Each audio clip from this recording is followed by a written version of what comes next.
The previous segment finished with a paradox, like our favorite series on TV. It finishes in the point that there is a question and everyone is interested to see what the answer is, but the answer is for the next episode. Let's see what this answer to the paradox is.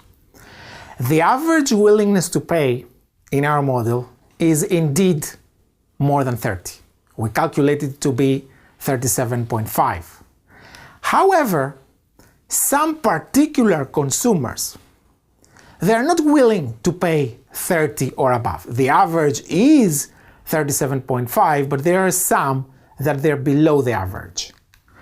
Specifically, those consumers who have valuations from 50 to 60, they have willingness to pay lower than 30 when the actual fraction of people to join the network is 50%, is 0.5. For example, if someone has a valuation of 52, then their willingness to pay is 27. It's not 30, it's below 30. Same for someone that their valuation is, let's say, almost 60. This means that their willingness to pay is almost 30, still below 30. So therefore, these people will not join the service, or they will quit the service if they have already joined, if the price is 30, is above the upper bar, which in our case is 100, over 4, which gives us 25. So if we have a price that is above 25, this means that a low part of the top 50% consumers will decide to leave or not join the service. So those consumers will leave the market, and then once they leave the market, this means that there will be 10% there from 50 to 60, as we already saw, and this will drop F to 0.4 instead of 0.5 that was before. So now it's 0.4. If it's 0.4, however, those with valuations from 60 to 75 will abandon the market also, because now the F, the willingness to pay, is multiplied by a smaller F, so also they're not gonna make the price of 30.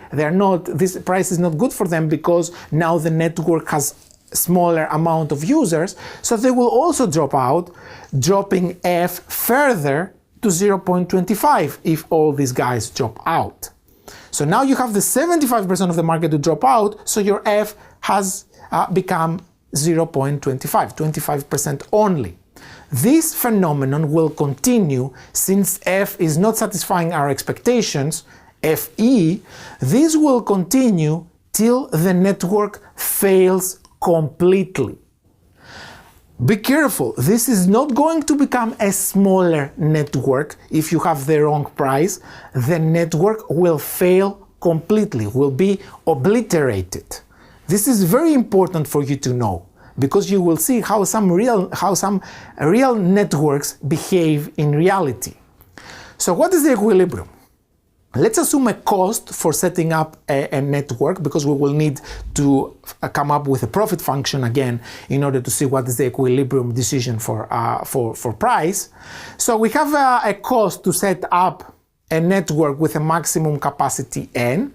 Let's assume this is capital C, equal to F, a fixed cost, some money that you need in order to just start the network no matter how many users it has, and this will be times C, a unit cost, times F times N. F times N is the amount of users that will actually join the network. So it's something like we had in our previous model. It stands for Q, the amount of quantity that you will sell. So F times N is the amount of subscriptions. So the profit in this case would be what? We said that price is V bar F minus V bar F squared. We have already calculated the demand like that. Then substituting the average cost C from that will give me the average profit. And if I multiply that by the quantity of subscriptions Fn, this would be my average profit minus the F, which is the fixed cost that also they have to be subtracted here. Not that they will make a difference because we will maximize that and f will just drop out in the derivative, but if we want a correct profit function, f has to be there. So the first order condition for this profit function is the one that I'm showing here, is again a second degree equation. It will go like in the graph that we show you in the screen. So it will go from 0 to 1, and there is, in the vertical axis is the price, and in the horizontal axis is the fraction.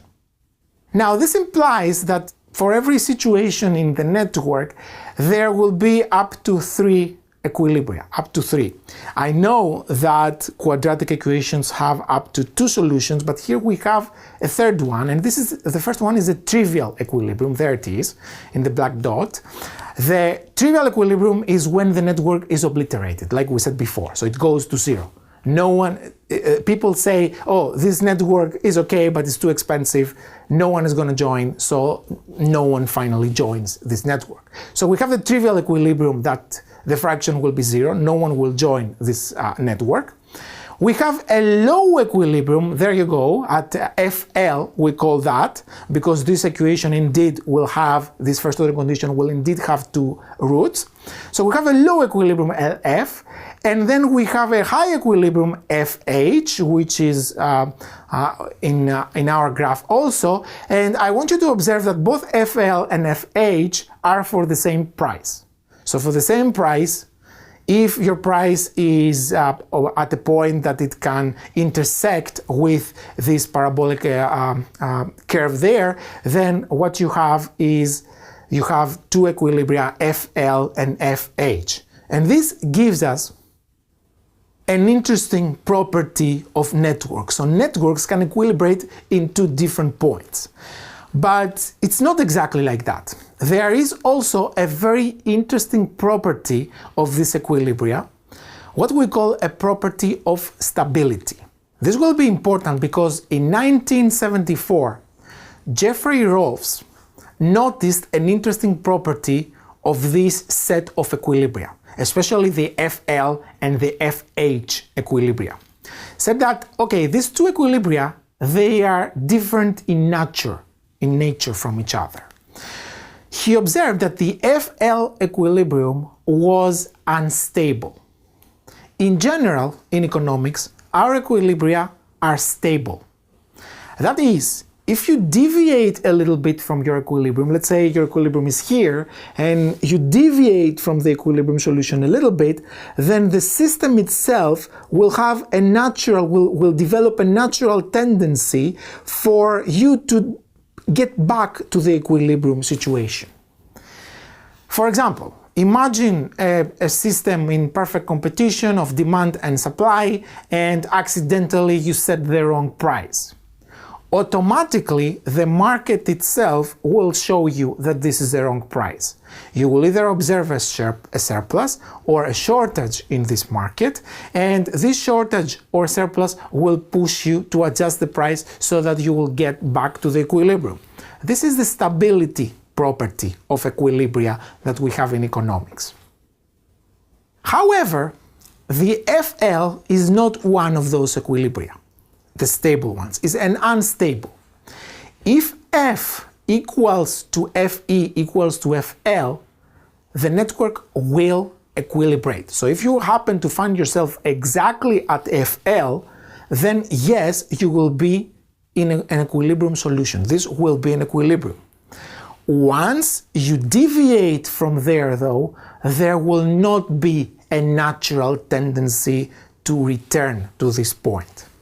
If you deviate above this equilibrium, that is, users expect that FE will be higher than FL, this would cause indeed F, the actual fraction of people to join, to be higher than FE, which in turn would make FE to adapt upwards, and this will keep going till you reach the other equilibrium, FH. You keep growing this network till you reach FH, and there this network will find a stable equilibrium. There will be always a tendency for the network to return to FH, contrary to FL. So if you deviate above from FL, you will go around the curve and you will reach FH and you will stay there. So deviation above FL is very good for the network. The network will grow. On the contrary, if you expect the opposite, FE to be smaller than FL, this would cause F to be smaller than FE, and therefore the network will keep becoming smaller and smaller till F will become 0. So if you deviate below FL, this will be catastrophic for the network because it will make it being destroyed, obliterated completely. One can say that this unstable equilibrium FL is a critical mass that the network requires in order to lift off. Meaning that there is this important property that lots of people know firsthand in business, that you need to develop a critical mass in order for your service to go well. You need this critical first mass, and once you reach that, then the network will go as if it was in the autopilot. And we will see next how different networks have behaved in order to achieve this critical mass.